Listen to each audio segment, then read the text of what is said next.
చాలా కాలం తర్వాత ఒక స్కెచ్ గీద్దామని ఫిక్స్ అయ్యాను. అందుకనే ఫస్ట్ పెన్సిల్తో అలా డైరెక్ట్గానే అలా గీసుకున్నా. వినాయక స్వామిది అక్రలిక్ కలర్స్ తీసుకొచ్చాను. అక్రలిక్ కలర్స్ వేద్దాం, బ్యాక్గ్రౌండ్ వేద్దాం.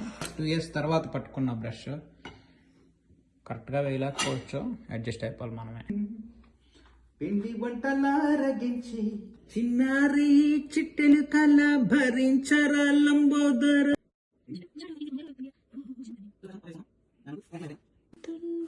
జై జై గణేశ, జై కొడతా గణేశ, జై ములివు లోకం నలుమూలలా లేదయ్యా హంస. ప్రజెంట్ ఎంతవరకు వచ్చింది? ఇలా వచ్చింది, అయిపోయిందండి. ఇప్పుడు మనం సైన్ పెడదాం. ఇది ఫైనల్ అండి.